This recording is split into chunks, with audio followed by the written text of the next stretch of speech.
백도현은 성공이 가까워졌다고 믿었다. 아니, 확신했다. 투자 유치 발표를 단 이틀 앞둔 금요일 저녁, 그는 사무실 유리창 너머로 펼쳐진 서울의 야경을 바라보며 샴페인 잔을 기울였다. 5년간 쌓아 올린 스타트업이 드디어 시리즈 B 투자를 확정 짓는 순간이었다. 투자금 규모는 200억. 그가 꿈꾸던 숫자였다. 축하해요, 대표님. 물라엘이 미소를 지으며 다가왔다. 그녀는 이번 투자건의 핵심 파트너였다. 날렵한 정장 차림에 붉은 립스틱, 언제나 확신에 찬 목소리로 말하는 여자. 도현은 그녀와 함께 일하면서 비로소 자신이 제대로 된 사업가가 되어간다고 느꼈다. 이제 시작이죠. 도현이 답했다. 그의 목소리엔 자신감이 묻어났다. 라엘이 잔을 부딪혔다. 월요일 발표 후엔 업계 판도가 바뀔 거예요. 준비는 완벽하니까요. 도현은 고개를 끄덕였다. 완벽하다. 그 단어가 마음에 들었다. 실제로 지난 석 달간 그는 모든 걸 완벽하게 준비했다. 투자 제안서, 재무구조, 향후 전략, 라엘과 함께 밤을 새워가며 다듬은 결과물이었다. 그런데 이상했다. 이 순간, 축배를 들어야 할 순간에 자꾸만 한 사람의 얼굴이 떠올랐다. 한지후, 그의 아내였던 여자. 도현은 잔을 내려놓고 핸드폰을 집어들었다. 지후에게서 온 메시지는 없었다. 당연했다. 그들은 이미 3개월째 같은 집에 살면서도 거의 대화를 나누지 않았다. 아침엔 먼저 나가고 저녁엔 늦게 들어오는 식으로 서로를 피했다. 뭔가 신경 쓰이는 일 있어요? 라엘이 물었다. 도현은 고개를 저었다. 아니요, 괜찮습니다. 하지만 괜찮지 않았다. 지후와의 관계는 이미 끝나 있었지만 공식적으로 정리되지 않은 상태였다. 그는 이번 투자건이 마무리되면 그녀에게 말하려고 했다. 이제 각자의 길을 가자고. 집에 도착한 건 자정이 넘어서였다. 거실 불은 꺼져 있었고 지후의 방문은 닫혀 있었다. 도현은 소파에 앉아 다시 한번 투자 서류를 펼쳤다. 숫자들이 눈앞에 나열됐지만 이상하게도 머릿속에 들어오지 않았다. 결혼 초기만 해도 이런 서류는 지후가 검토했다. 그녀는 숫자를 읽는데 탁월했다. 재무제표 한 장을 보고도 어디에 구멍이 있는지, 어떤 리스크가 숨어 있는지 정확히 짚어냈다. 도현은 그때 그녀의 능력을 인정했다. 아니, 의지했다. 하지만 어느 순간부터 그게 부담이 됐다. 사람들은 항상 물었다. 부인께서 도와주시나 봐요? 역시 뒤에 좋은 분이 계시니까. 그럴 때마다 도현은 웃으며 대답했지만 속으론 불편했다. 자신의 성공이 온전히 자신의 것이 아닌 것처럼 느껴졌다. 라엘은 달랐다. 그녀는 도현을 앞에 세웠다. 회의에서도 투자자 미팅에서도 그를 주인공으로 만들었다. 대표님의 비전이 탁월하다고 말했고 이 전략은 대표님의 통찰에서 나온 것이라고 강조했다. 도현은 그런 라엘과 일하면서 비로소 자신이 진짜 리더가 된 기분을 느꼈다. 지후는 조용했다. 너무 조용했다. 회의 때도 뒤에 앉아 메모만 했고 사람들과의 자리에서도 말수가 적었다. 도현은 그런 그녀가 답답했다. 왜 더 적극적이지 못할까? 왜 자신을 더 드러내지 않을까? 하지만 정작 지후가 말을 할 때면 그 말이 너무 정확해서 오히려 거슬렸다. 이 계약서 조항이 애매해요. 이 숫자는 다시 확인해 봐야 할 것 같은데요. 그녀의 지적은 늘 옳았지만 도현에겐 자신을 의심하는 것처럼 들렸다. 토요일 아침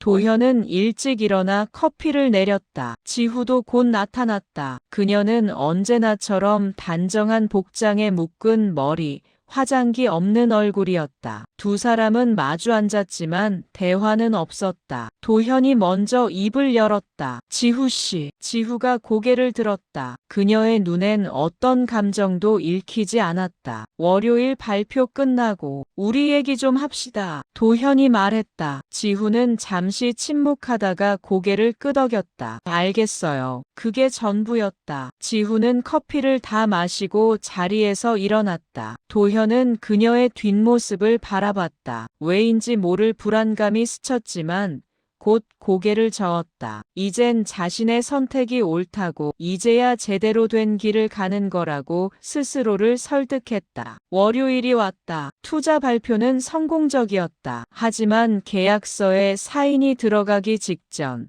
예상치 못한 전화가 걸려왔다. 투자사 대표의 목소리는 냉랭했다. 죄송합니다만 일정을 재조정해야 할 것 같습니다. 도현의 얼굴이 굳었다. 지후는 반박하지 않았다. 도현이 우리 얘기 좀 합시다라고 말했을 때도 그 뒤에 숨은 의미를 정확히 알았지만 표정 하나 바꾸지 않았다. 결혼 생활 5년 내내 그랬듯 감정을 앞세우지 않았다. 월요일 저녁 투자 발표가 끝난 후 도현은 늦게 귀가했다. 지후는 거실 소파에 앉아 노트북으로 업무를 보고 있었다. 도현의 표정이 어두웠다. 뭔가 잘못됐다는 걸 한눈에 알 수 있었다. 투자 건이 연기됐어요. 도현이 말했다. 그의 목소리엔 억눌린 분노가 섞여 있었다. 지후는 고개를 들었다. 이유는요? 투자사 쪽에서 실사를 더 해봐야겠다고 하더군요. 갑자기요. 도현은 소파에 몸을 던졌다. 이해가 안 가요. 모든 게 완벽했는데. 지후는 잠시 침묵했다. 그녀는 알고 있었다. 도현이 준비한 재무 구조에 허점이 있다는 걸. 석 달 전 그가 라엘과 함께 밤늦게까지 작업한다며 자료 검토를 거부했을 때부터 예상한 일이었다. 제가 봐드릴까요? 지후가 조심스럽게 물었다. 도현은 고개를 저었다. 괜찮아요. 라엘이랑 다시 정리할 거예요. 지후는 더 이상 말하지 않았다. 그녀는 노트북을 덮고 자리에서 일어났다. 그럼 쉬세요. 방으로 돌아온 지후는 창밖을 바라봤다. 서울의 야경이 펼쳐져 있었지만 그녀의 마음엔 아무것도 들어오지 않았다. 도현과의 결혼은 처음부터 균형이 맞지 않았다. 그는 자신이 주도하는 관계를 원했고 지후는 그 뒤에서 조용히 받쳐주는 역할을 받아들였다. 하지만 언젠가부턴 그게 한계에 다다랐다. 도현은 지후의 조언을 간섭으로 받아들이기 시작했고 그녀의 침묵을 무관심으로 해석했다. 지후가 뭘 해도 하지 않아도 도현은 불만스러워했다. 다음 날 지후는 짐을 쌌다. 많지 않았다. 옷가지 몇 벌과 노트북, 그리고 몇 권의 책. 그녀는 도현에게 문자를 보냈다. 당분간 밖에서 지내겠습니다. 도현은 답장하지 않았다. 지후도 기대하지 않았다. 지후가 머문 곳은 회사 근처 작은 오피스텔이었다. 그녀는 곧바로 업무에 집중했다. 원래 다니던 컨설팅 회사에서 그녀의 역량은 이미 인정받고 있었다. 전략이사라는 직함은 형식적인 게 아니었다. 그녀가 검토한 프로젝트는 실패한 적이 없었다. 한 달이 지났다. 도현에게서 연락은 없었다. 지후도 먼저 연락하지 않았다. 그녀는 자신의 일에만 몰두했다. 회사에서 새로운 프로젝트를 맡았고 클라이언트는 대형 물류 기업이었다. 도현은 처음으로 혼자 결정하기 시작했다. 지후가 없는 상황이 처음엔 자유로웠다. 라엘과 함께 전략을 짜고 투자사를 설득하고 새로운 파트너십을 모색했다. 누구의 간섭도 없이 자신의 판단만으로 움직였다. 하지만 예상과 달리 일은 꼬이기 시작했다. 투자 건은 두 번째로 연기됐고 핵심 개발자 한 명이 퇴사를 통보했다. 거래처와의 계약도 무산됐다. 도현은 이해할 수 없었다. 모든 게 완벽해 보였는데 왜 결과는 계속 어긋나는 걸까? 대표님, 이번 분기 실적이 목표치에 못 미쳤습니다. CFO가 보고했다. 도현은 서류를 내려다봤다. 숫자들이 눈앞에 나열됐지만 어디서부터 잘못된 건지 파악이 안 됐다. 예전 같았으면 지후가 한눈에 짚어냈을 것이다. 하지만 지금은 그녀가 없었다. 라엘 이사는 뭐라고 하던가요?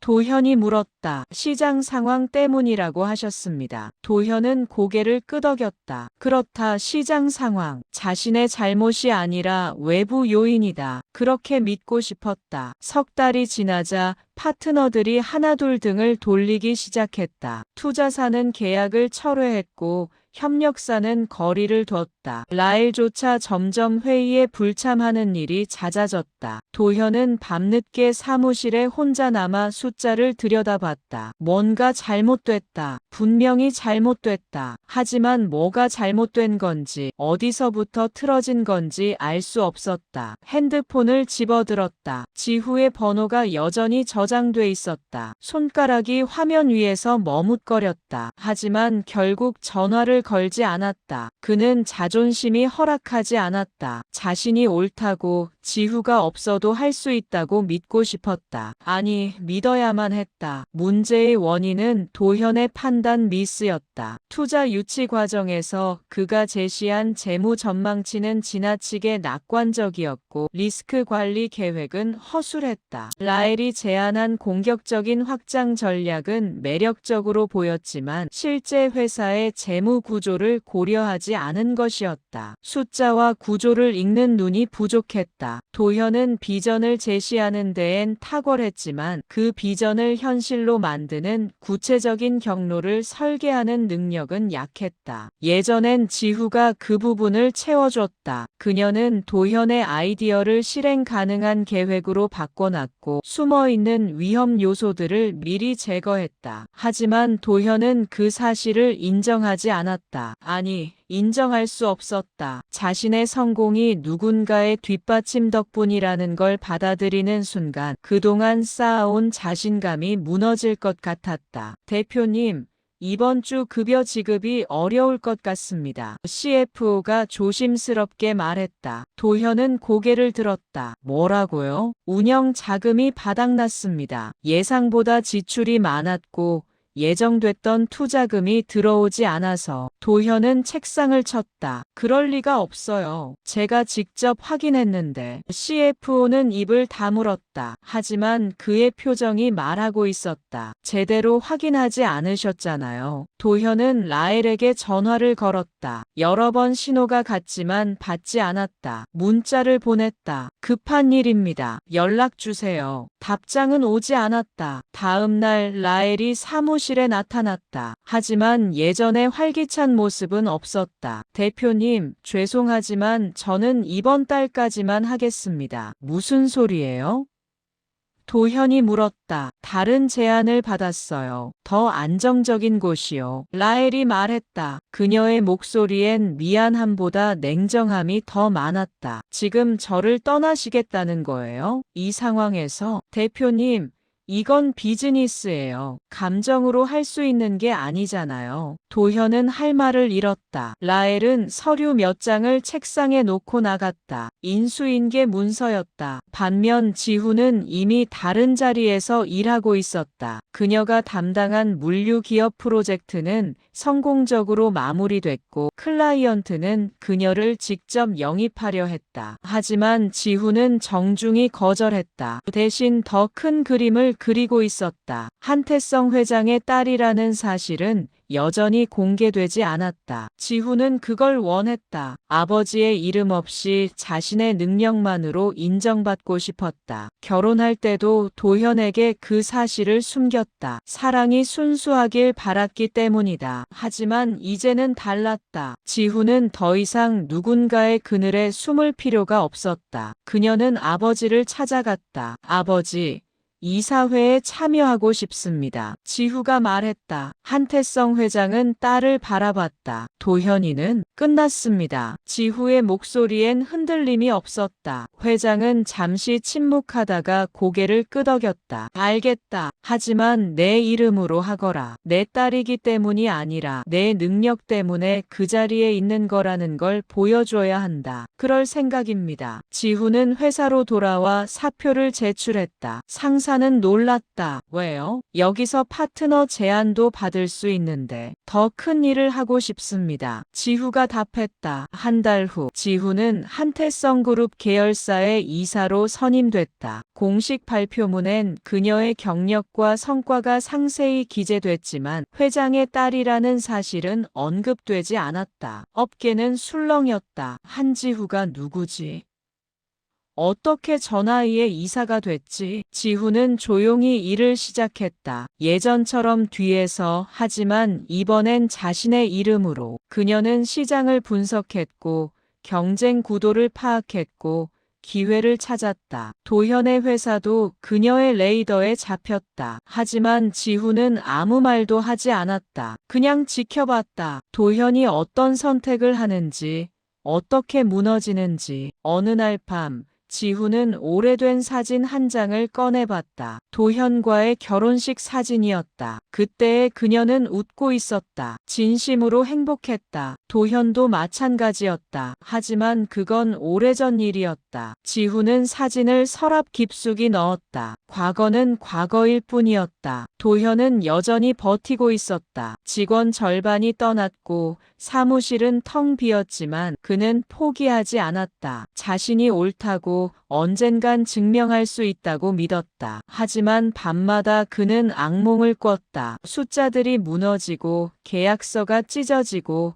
사람들이 등을 돌리는 꿈. 그리고 그 한가운데 지후가 서 있었다. 아무 말 없이 그를 바라보고만 있었다. 지후가 이사회에 합류하자 업계의 흐름이 바뀌었다. 그녀는 첫 회의에서 단 한 번도 목소리를 높이지 않았다. 하지만 그녀가 제시한 시장 분석 자료는 이사회 전체를 침묵하게 만들었다. 숫자는 거짓말을 하지 않았다. 물류 테크 시장의 재편이 필요합니다. 지후가 말했다. 현재 구조로는 경쟁력을 유지할 수 없습니다. 이사들이 자료를 넘겼다. 지후가 준비한 보고서엔 향후 3년간의 시장 전망과 함께 주요 경쟁사들의 약점이 정확히 분석돼 있었다. 도현의 회사도 그중 하나였다. 하지만 지후는 도현의 회사를 직접 건드리지 않았다. 그럴 필요가 없었다. 대신 그녀는 경쟁사들의 구조를 강화하는 데 집중했다. 투자가 필요한 곳에 자금을 연결했고 기술력이 부족한 곳엔 파트너십을 제안했다. 인력이 필요한 곳엔 인재를 소개했다. 시장은 자연스럽게 도현을 밀어냈다. 그의 회사가 제공하던 서비스는 더 나은 조건으로 대체됐고 그가 공략하려던 클라이언트들은 이미 다른 곳과 계약을 맺었다. 도현은 문을 두드렸지만 문은 열리지 않았다. 대체 무슨 일이 일어나고 있는 거지? 도현은 모니터 앞에서 중얼거렸다. 경쟁사들이 갑자기 공격적으로 움직이기 시작했다. 더 낮은 가격, 더 나은 기술, 더 빠른 서비스. 도현의 회사는 모든 면에서 밀렸다. 그는 대응하려 했지만 자금도 인력도 시간도 부족했다. 대표님, 주요 클라이언트 3곳이 계약 갱신을 거부했습니다. 영업팀장이 보고했다. 도현은 책상에 주먹을 내리쳤다. 이유가 뭐래요? 더 나은 조건을 제시받았다고 합니다. 누가? 경쟁사들입니다. 갑자기 다들 공격적으로 나오고 있어요. 도현은 고개를 숙였다. 뭔가 조직적으로 움직이는 느낌이었다. 하지만 누가? 왜 자신을 타겟으로 삼는 건지 알 수 없었다. 그는 업계 지인에게 전화를 걸었다. 요즘 시장에 무슨 일 있어요? 못 들었어? 한태성그룹 계열사에서 물류 테크 쪽 정리하고 있다던데. 새로 들어온 이사가 엄청 수완이 좋다더라. 누군데요? 한지후. 들어봤어? 도현의 손이 멈췄다. 핸드폰을 떨어뜨릴 뻔했다. 뭐라고요? 한지후. 컨설팅 회사 출신인데 한태성그룹이랑 무슨 연이 있나 봐. 아, 그런데 성이 같네. 설마 회장 딸. 도현은 전화를 끊었다. 손이 떨렸다. 지후가 한태성 회장의 딸이었다는 사실을 이제야 깨달았다. 아니, 알고 있었을지도 몰랐다. 어디선가 들었던 것 같은데 중요하게 생각하지 않았다. 그녀는 항상 조용했고 자신을 드러내지 않았으니까. 도현은 그제야 깨달았다. 자신이 누군가의 판단 위에 서 있었다는 걸. 지후가 옆에 있을 때 그녀의 분석과 조언 위에서 자신이 성공할 수 있었다는 걸. 그녀가 떠나자마자 모든 게 무너지기 시작한 이유를. 그는 오래된 파일들을 뒤졌다. 회사 초창기 자료들, 투자 유치 자료, 사업 계획서, 계약서, 모두 지후의 손을 거친 것들이었다. 그녀의 메모가 여기저기 붙어 있었다. 이 부분 리스크 있음, 재무 구조 재검토, 필요 계약 조항 수정 요청. 도현은 자료를 보며 깨달았다. 자신이 만든 성공이 아니었다. 지후가 만들어 놓은 구조 위에서 그는 그저 앞에 서 있었을 뿐이었다. 핸드폰을 집어들었다. 지후의 번호를 눌렀다. 신호가 갔지만 받지 않았다. 다시 걸었다. 역시 받지 않았다. 문자를 보냈다. 지후 씨. 만나서 얘기 좀 합시다. 답장은 이틀 후에 왔다. 필요 없습니다. 도현은 화면을 멍하니 바라봤다. 필요 없다. 그 짧은 세 글자가 모든 걸 말해주고 있었다. 다음 주 도현의 회사는 주요 투자자로부터 최후 통첩을 받았다. 경영권을 넘기거나 투자금을 회수하겠습니다. 도현은 선택의 여지가 없었다. 회사는 결국 다른 기업에 인수됐고 그는 대표 자리에서 물러났다. 5년간 쌓아온 모든 것이 6개월 만에 사라졌다. 마지막 날 텅 빈 사무실에 혼자 남은 도현은 창밖을 바라봤다. 서울의 야경이 여전히 아름다웠지만 더 이상 자신의 것이 아니었다. 그는 지후를 떠올렸다. 그녀는 항상 뒤에 있었다. 조용히, 묵묵히. 그는 그게 당연한 줄 알았다. 자신이 앞에 서야 한다고. 그게 리더의 모습이라고 믿었다. 하지만 진짜 힘은 뒤에 있었다. 구조를 만드는 사람. 숫자를 읽는 사람, 위험을 예측하는 사람. 지후는 그 모든 걸 했고 도현은 그저 그 위에서 빛났을 뿐이었다. 전화기를 다시 집어들었다. 하지만 이번엔 번호를 누르지 않았다. 이미 끝난 일이었다. 몇 년이 흘렀다. 지후는 공식 석상에서 처음으로 자신의 이름으로 불렸다. 한태성그룹 물류부문 부회장 취임식이었다. 업계 주요 인사들이 모두 참석했고 언론사 카메라가 그녀를 향했다. 한지후 부회장은 지난 3년간 물류 테크 부문을 혁신적으로 재편하며 업계 판도를 바꿔놓았습니다. 사회자가 소개했다. 지후는 단상에 올라 간결하게 소감을 밝혔다. 혼자서 이룬 성과가 아닙니다. 함께한 팀원들과 믿고 지켜봐 주신 분들 덕분입니다. 박수가 터져나왔다. 지후는 객석을 둘러봤다. 아버지인 한태성 회장도 앉아 있었지만 특별히 눈길을 주지 않았다. 그녀는 회장의 딸이 아니라 자신의 능력으로 이 자리에 섰다. 누구의 아내도 누구의 조력자도 아닌 자리였다. 한지후. 그 이름만으로. 행사가 끝난 후 지후는 사무실로 돌아왔다. 책상 위엔 새로운 프로젝트 제안서가 쌓여 있었다. 그녀는 하나씩 검토하기 시작했다. 숫자들이 눈앞에 펼쳐졌고 구조가 보였고 리스크가 읽혔다. 예전과 다른 게 있다면 이젠 누구도 그녀의 판단을 의심하지 않는다는 것이었다. 그녀가 승인한 프로젝트는 성공했고 그녀가 거절한 제안은 나중에 문제가 드러났다. 시장은 그녀를 인정했다. 비서가 들어왔다. 부회장님, 인터뷰 요청이 여러 건 들어왔습니다. 경제지에서 특집으로 다루고 싶다고 합니다. 정중히 거절해 주세요. 지후가 말했다. 네. 하지만 회사 홍보에도 좋을 텐데. 필요 없습니다. 일로 보여주면 됩니다. 비서가 나간 후 지후는 창밖을 바라봤다. 서울의 야경이 펼쳐져 있었다. 예전에 도현과 함께 이 풍경을 본 적이 있었다. 그때 그는 이 도시를 정복하겠다고 말했다. 지후는 옆에서 조용히 웃었다. 이제 그녀가 이 도시의 일부가 됐다. 하지만 정복이 아니라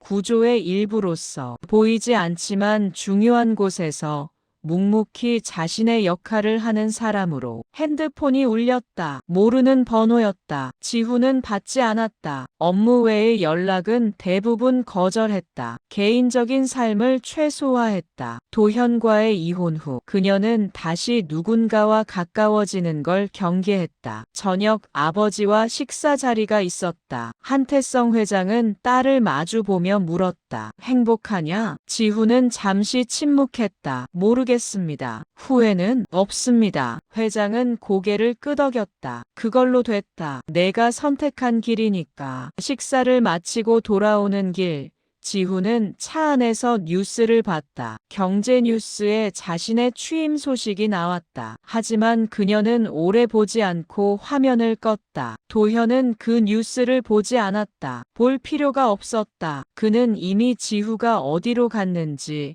무엇을 하고 있는지 알고 있었다. 업계에서 그녀의 이름이 들릴 때마다 그는 채널을 돌렸다. 도현은 지금 작은 컨설팅 회사에서 일하고 있었다. 예전의 화려함은 없었다. 대표도 아니었다. 그저 팀원 중 한 명으로 주어진 업무를 처리하는 사람이었다. 도현 씨, 이 보고서 검토 좀 부탁해요. 팀장이 서류를 건넸다. 도현은 고개를 숙이고 서류를 받았다. 숫자들을 보며 그는 조금씩 배워가고 있었다. 어떻게 구조를 읽는지, 어떻게 리스크를 예측하는지 너무 늦게 배운 것들이었다. 퇴근 후 도현은 작은 원룸으로 돌아왔다. 냉장고를 열었지만 별로 들어있는 게 없었다. 배달 앱을 켰다가 다시 껐다. 식욕이 없었다. 소파에 앉아 천장을 바라봤다. 지후가 떠올랐다. 항상 조용했던 그녀, 뒤에서 묵묵히 일하던 그녀. 도현은 그걸 당연하게 여겼다. 자신이 빛나기 위한 배경이라고 생각했다. 하지만 빛은 배경이 있어야 빛났다. 배경이 사라지자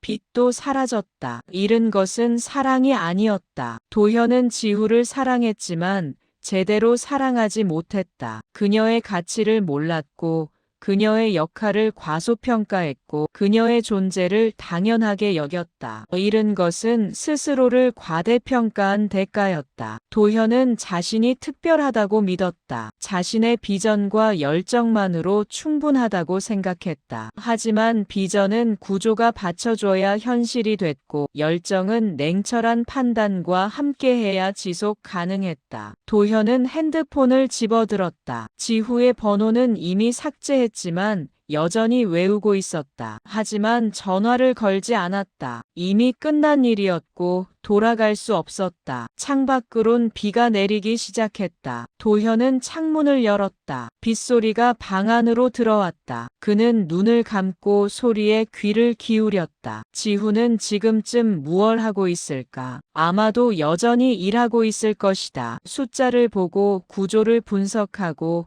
미래를 설계하면서 조용히 묵묵히 누구의 뒤가 아니라 자신의 자리에서. 도현은 작은 소리로 중얼거렸다. 미안해. 하지만 그 말은 빗소리에 묻혔고 누구에게도 닿지 않았다. 3년 후 도현은 우연히 지후를 봤다. 한 컨퍼런스 행사장이었다. 도현은 참석자로 지후는 기조 연설자로 왔다. 그녀는 무대 위에서 물류산업의 미래에 대해 이야기했다. 목소리는 여전히 차분했지만 예전과 달랐다. 확신이 있었다. 주저함이 없었다. 도현은 뒷자리에 앉아 그녀를 바라봤다. 지후는 청중을 훑다가 잠깐 도현과 눈이 마주쳤다. 아주 짧은 순간이었다. 그녀의 표정은 흔들리지 않았다. 인사도 미소도 없었다. 그저 지나가는 시선일 뿐이었다. 연설이 끝나고 질의응답 시간이 왔다. 부회장님, 성공의 비결이 뭐라고 생각하십니까?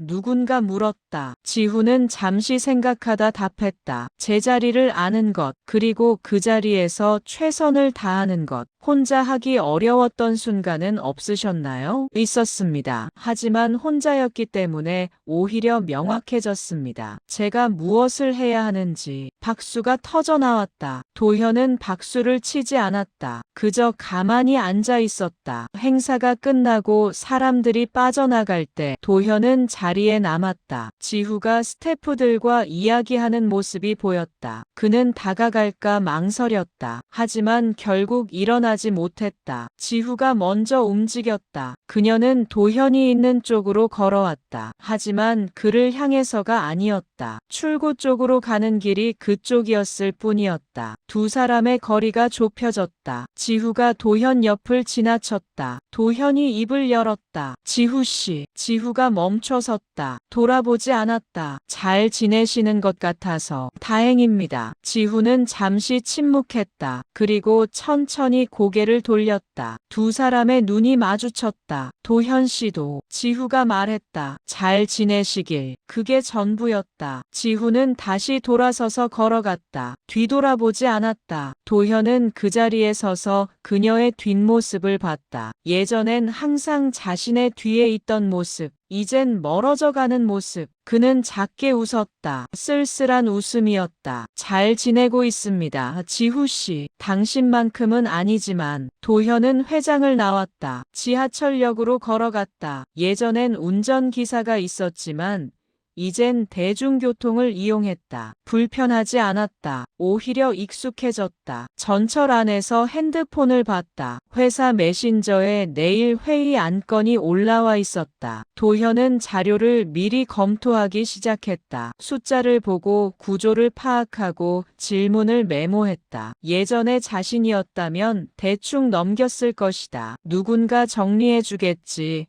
라고 생각하며 하지만 이젠 달랐다. 스스로 해야 한다는 걸 알았다. 집에 도착해서도 자료를 봤다. 밤늦게까지 작업했다. 완벽하진 않았지만 최선을 다했다. 다음 날 회의에서 도현의 분석이 팀에 도움이 됐다. 팀장이 고맙다고 말했다. 작은 인정이었지만 도현은 기뻤다. 예전의 큰 성공보다 진짜 같았다. 한편 지후는 사무실에서 새로운 프로젝트를 기획하고 있었다. 동남아 시장 진출 계획이었다. 숫자들이 화면에 펼쳐졌고 그녀의 손가락이 키보드 위를 움직였다. 비서가 커피를 가져왔다. 부회장님, 오늘 컨퍼런스는 어떠셨어요? 괜찮았습니다. 혹시 아는 분 만나셨어요? 지후는 잠시 손을 멈췄다. 옛날 사람을 봤습니다. 아, 반가우셨겠어요. 지후는 대답하지 않았다. 반가웠을까? 아니었다. 그렇다고 불편하지도 않았다. 그저 지나간 시간의 한 조각을 본 것 같았다. 저녁.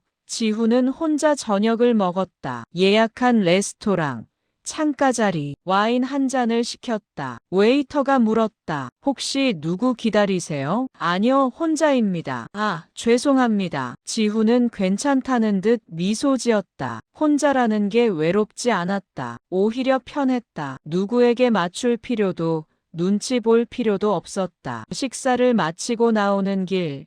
지후는 하늘을 올려다봤다. 별이 보였다. 서울에서 별을 보기 드문 일이었다. 그녀는 잠시 멈춰서서 별을 바라봤다. 누군가 옆에 있었다면 별이 예쁘네요 라고 말했을 것이다. 하지만 혼자였기에 그냥 조용히 봤다. 그것으로 충분했다. 도현도 같은 하늘을 보고 있었다. 원룸 창문 너머로 그는 별을 보며 생각했다. 지후 씨는 지금 뭘 하고 있을까? 하지만 곧 고개를 저었다. 중요하지 않았다. 그녀는 그녀의 길을 가고 있을 것이다. 그리고 자신은 자신의 길을 가야 했다. 도현은 창문을 닫았다. 내일 또 출근해야 했다. 작은 일상이지만 그게 지금의 그였다. 두 사람은 같은 도시에 살았지만 다른 세계에 있었다. 지후는 정상을 향해 올라가고 있었고 도현은 바닥에서 다시 시작하고 있었다. 하지만 두 사람 모두 각자의 자리에서 앞으로 나아가고 있었다. 그것이 끝이었다. 새로운 시작이기도 했다. 사랑은 끝났지만 삶은 계속됐다.